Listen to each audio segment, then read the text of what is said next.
우리 서로 인사하겠습니다. 우리 가족들과도 인사합시다. 할렐루야, 사랑합니다. 새해 복 많이 받으세요. 1년 동안 승리하시기를 바랍니다. 할렐루야. 하나님께서 우리가 각자의 처소에서 또 가정에서 또 교회에서 우리 일터에서 하나님께 예배할 때에 놀라운 하나님의 은혜가 2021년도에 함께 하시기를 원합니다. 2021년도가 하나님께서 기뻐하시고 또 우리의 신앙을 더욱더 견고히 하며 말씀의 지혜를 배워가는 성도, 말씀의 지혜를 배우는 교회가 되기를 원합니다. 국가에서는 어떻게 하면 경제를 안정시킬까, 경제를 튼튼히 할까, 나라를 튼튼히 할까라고 생각을 하고, 건축가들은 건물을 지을 때 어떻게 하면 튼튼하게 안전하게 지을까 이렇게 고민도 하게 됩니다. 또한 비행기나 배에 보면 안전장치를 하는 경우가 있습니다. 어떻게 하면 안전하게 항해를 할 수 있을까를 고민해서 그 기술을 계속해서 발전시키고 있습니다. 우리의 삶도 안전한 삶, 또 견고한 삶을 우리가 추구하죠. 여러분은 2021년도가 안전한 삶을 원합니까? 아니면 불안전한 삶을 여러분이 원하십니까?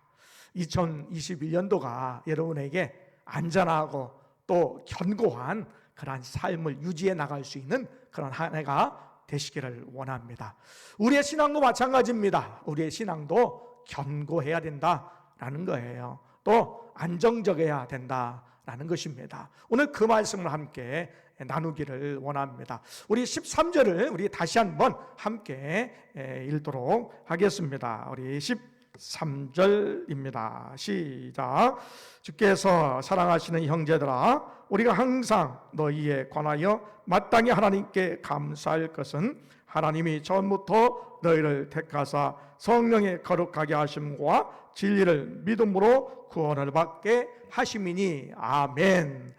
하나님께서 우리를 선택하셨습니다. 또 우리를 부르셨습니다. 우리를 선택하시고 부르신 이유가 있는데 13절에 있는 말씀에 구원을 얻게 하기 위해서 우리를 부르셨습니다. 또한 14절에 있는 말씀에 보니까 우리 주 예수 그리스도의 영광에 참여하기 위해서 또 얻게 하기 위해서 우리를 부르셨다라고 말씀해 주셨습니다. 하나님께서 우리를 부르셨어요. 그러면 우리는 어떠한 존재였을까요? 우리는 고집불통이었습니다. 그리고 말 안 듣는 사람이었어요. 연약한 존재였어요. 그래서 하나님이 우리를 사랑하셨습니다. 그리고 우리를 선택하셨습니다. 그리고 우리를 부르셨습니다. 그러한 존재를 하나님이 사랑하시고 또 선택하시고 부르셨다라는 것이지요. 그래서 하나님께서는 우리 성도들을 뭐라고 우리가 정의할 수 있느냐면 우리를 사랑하시고 선택하시고 부르신 존재가 성도다라고 할 수가 있죠. 하나님께서 우리를 사랑하십니다. 또 선택하시고 부르셨습니다. 하나님의 약속이지요. 또 하나님께서 그렇게 인도해 주십니다. 어떻게 인도해 주실까요? 우리가 구원 얻게 하시기 위해서 우리를 선택하시고 부르셨는데 이 부르심에 또 우리를 구원하시는데 그냥 구원해 주시는 것이 아니라 이 땅에 예수님이 다시 오실 때까지 우리를 거룩하게 하신다라는 거예요. 예수님은 신랑이시죠. 우리는 신부지요. 교회는 신부예요. 신부가 신랑 오기까지 순수하게 정결하게 깨끗하게 준비해야 되는 건데 그것을 성령을 통해서 하신다라는 거예요. 왜? 하나님이 우리를 사랑하시기 때문에 우리를 선택하시고 부르셔서 구원받게 온전한 구원을 얻기까지 우리를 그렇게 성령님을 통하여서 거룩하게 하신다라는 것입니다. 우리는 삶을 살아갈 때에 여러 가지 어려움을 만나죠. 외부의 흔들림도 있고요. 우리의 마음의 흔들림도 있습니다. 첫째는 외부적인 신앙의 박해일 수 있습니다. 신앙의 박해를 통하여서 우리가 흔들릴 수 있습니다. 또한 두 번째는 거짓 가르침을 통하여서 우리가 흔들릴 수 있습니다. 세 번째는 세상의 유혹을 통하여서 우리가 흔들릴 수 있습니다. 사단은 우리를 흔들어 옵니다. 어떻게 흔들까요? 때로는 폭행을 통하여서 육체의 폭력과 정신적인 폭력을 통해서 우리를 흔들어 씁니다. 이것이 신앙의 박해일 수 있지요. 두 번째는 거짓 가르침입니다. 이것은 우리의 머리를 복잡하게 만듭니다. 혼란스럽게 만듭니다. 그래서 머리가 흔들리게 하는 거지요. 신앙을 흔들게 하는 겁니다. 또한 세 번째는 세상의 유혹입니다. 세상의 미혹을 받고 유혹을 받아서 우리의 삶이 도덕적인 윤리적인 문제를 일으키게 하는 것이지요. 이것의 배우는 사단입니다. 사단은 우리가 박해와 거짓 가르침과 유혹을 통하여서 범죄하게 만들고 신앙을 중단하게 만들고 또한 우리가 실족하여 넘어지게 한다라는 것이죠. 그러니 여러분 주 안에서 굳건하게 서기를 원합니다. 또한 15절에 있는 말씀에 우리가 굳건하게 서야 되는 줄 믿습니다. 그래서 오늘 말씀은 우리가 굳건하게 서야 된다라는 말씀을 드리고 있습니다. 오늘 그러면 우리가 어떻게 굳건하게 설 수 있을까요? 우리 15절에 있는 말씀 다시 한번 읽겠습니다. 15절에 있는 말씀입니다. 시작. 그러므로 형제들아 굳건하게 서서 말로나 우리의 편지로 가르침을 받은 전통을 지키라. 아멘. 오늘 하나님께서 우리에게 주신 말씀 중에 너희가 말로나 편지로나 라고 말씀하고 있습니다. 그래서 이 말로나 편지라고 하는 것, 이것을 통해서 전통을 지키라 라고 말씀해 주시고 계신데, 이 전통은 교회의 전통을 이야기하는 것이 아니라 사도들의 가르침, 즉 하나님의 말씀을 지켜라 라는 말씀입니다. 그 말씀을 지킬 때 굳건하게 될 수 있다라는 것이죠. 본문에 있는 말씀에 진리가 있습니다. 진리는 예수 그리스도라 말씀할 수 있고요. 또한 성경의 말씀을 진리다라고 이야기할 수 있습니다. 이 진리라는 단어는 헬라어로 레셀리아라고 하는 그러한 단어인데, 아는 벗어나다라는 뜻이고, 레셀이라고 하는 것은 망각이라는 거예요. 망각, 잊어먹는 거 있잖아요. 그래서 이 뜻은, 진리라는 뜻은 뭐냐면 망각에서 벗어난다라는 거예요. 다른 말로 얘기하면 진리를 기억한다라는 뜻이에요. 반대로 얘기하면 진리를 기억하는 것, 이것을 오늘 진리에 대한 뜻을 우리가 알 수 있습니다. 여러분, 우리가 하나님의 말씀을 듣습니다. 그리고 하나님의 말씀을 배웁니다. 또 하나님의 말씀을 우리가 읽습니다.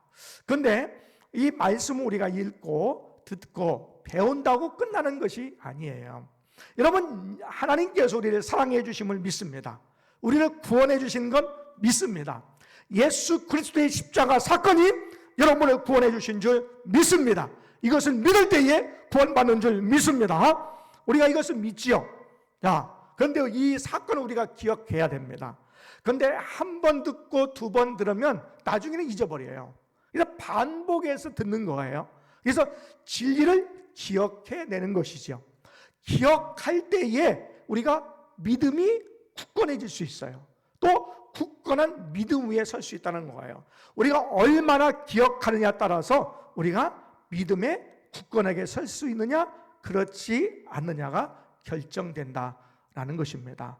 우리가 진리에 서기 위해서, 믿음의 굳건함을 위해서 우리가 기억하는, 진리를 기억하는, 하나님의 말씀을 기억하는, 반복적으로 하나님의 말씀을 우리가 배우고 읽고 깨닫는 은혜가 여러분에게 있기를 원합니다. 사도행전 2장 42절에 있는 말씀에 그들이 사도의 가르침을 받아 서로 교제하고 떡을 떼며 오로지 기도하기를 힘쓰니라 라고 말씀하고 있습니다.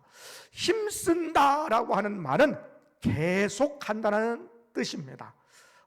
영어 성경에 킹 제임스 버전이 있는데, 이 킹 제임스 버전은 조금 옛날된 번역인데, 그 번역에는 흔들림 없이 견고하게 계속한다라는 뜻이 있습니다.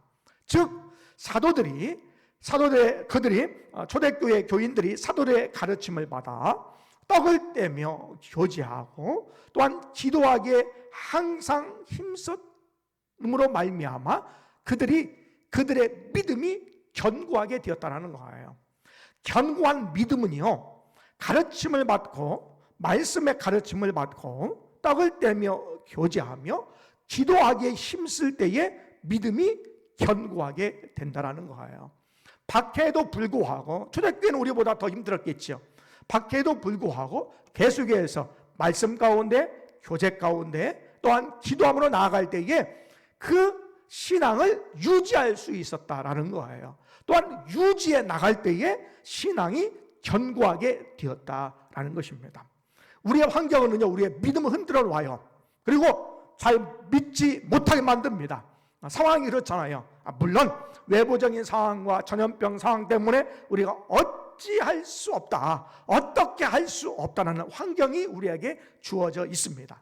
그러나 이 환경을 다 초월하고 봐도 우리가 신앙생활 하는데, 기도하는데, 예배하는데 어려운 것은 사실이에요. 그러면 이것을 흔들어 놓는 거예요. 그것이 외부적인 환경이든지 아니면 세상의 매스컴과 정부의 방침과 내 마음의 두려움을 통하여서 내가 예배하는데, 기도하는데, 신앙생활하는데 흔들리는 건 사실이다라는 거예요. 자, 그럼 어떻게 할까? 그럼에도 불구하고 흔들림 없이 신앙을 지속하는 거예요.